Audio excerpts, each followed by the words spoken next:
वो जिनकी अपनी लंगोटियां तक फटी हुई हैं, हमारी पगड़ी उछालने में लगे।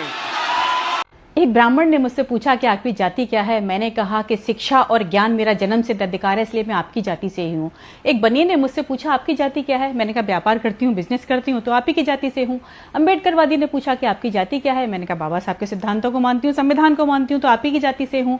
जाट और राजपूत ने पूछा कि आपकी जाति क्या है। मैंने कहा किसी से डरती नहीं हूँ, इसलिए आप ही की जाति की हूँ। तो मेरी जाति ये है कि मैं जाति से ऊपर उठ चुकी हूँ, इसीलिए मैं अपने नाम के आगे कोई सरनेम नहीं लगाती हूँ कि जातिवाद इस सोसाइटी के लिए बिल्कुल कलंक है, जहर है। और खासकर ये हिंदू धर्म में ही है, पूरे विश्व में कहीं पर भी नहीं है, केवल भारत में है ये, और ये हिंदू धर्म में है। आज हम बात करेंगे ब्राह्मणवाद और अम्बेडकरवाद की, कैसे इन्होंने जहर घोलने का काम किया है। ब्राह्मणवाद ने ये रचनाएं रचती क्योंकि सारे शास्त्र ब्राह्मणों के द्वारा लिखे गए थे और उन्हें लिख दिया और उनमें सारा महिमा मंडन अपना कर दिया कि ब्राह्मण क्यों पूजनीय हैं। सब कुछ पूजनीय ब्राह्मणों को बना दिया, जन्म हो, मरण हो, परण हो, सारी व्यवस्था ब्राह्मण ही करेंगे। 100% आरक्षण उन्होंने वर्षों तक अपने पास रखा कि ब्राह्मणियों को शिक्षा का अधिकार है, केवल ब्राह्मण को ही धर्म का अधिकार है, ब्राह्मणी मंदिरों की व्यवस्था करेंगे। इन्होंने 100% आरक्षण रखा और अपने हिसाब से धर्म को गढ़ दिया। इसके धर्म में बहुत सारी अशुद्धियां आ गई और सारे धर्म में इन्होंने अपने आप को पूजनीय बना लिया। यह सबसे बड़ी अशुद्धि का काम है इस धर्म में।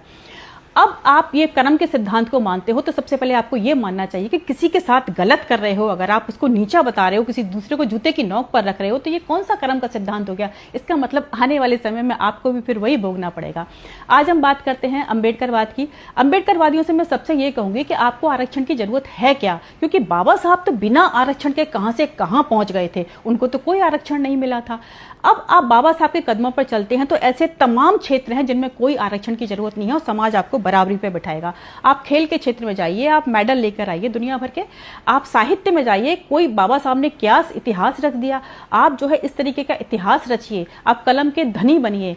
आप जो है दुनिया भर की चीजें हैं, बिजनेस के फील्ड में जाइए, वहां से पैसा कमाइए। पैसे की ताकत सब जानते हैं, पैसा होता है तो बराबर में सब बिठाते हैं। तो आप इस फील्ड में उतरिए, आप मत आरक्षण की मांग कीजिए, आप स्वाभिमान के साथ अपने आप को ऊपर उठाइए। दूसरी बात, एक मेरे मिलने वाले हैं, वो ब्राह्मण ही हैं और आयरलैंड में रहते हैं, वो किताब लिख रहे हैं इस पर, ब्राह्मण पर। तो उन्होंने अपनी किताब में साफ लिखा है कि सारी कुरीतियां जो है ना ब्राह्मणों की देन है। एक दिन हम दोनों पॉडकास्ट करेंगे, अभी वो यहाँ आएंगे या मैं वहां जाऊंगी, तब उन्होंने बहुत अच्छी पुस्तक लिखी है और खुद ब्राह्मण होते हुए इसी बात का खुलासा किया है कि ब्राह्मणों ने इस देश को बहुत चीजों के लिए बहुत पीछे धकेल दिया पाखंडवाद में।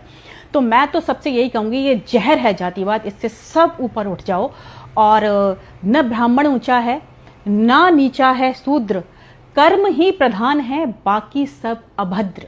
सरकार किसी की भी हो, लेकिन उसकी गलत नीतियों को उजागर करना ही सच्ची देशभक्ति है, वरना तलवे चाटने वालों को देशभक्त नहीं, दलाल कहते हैं।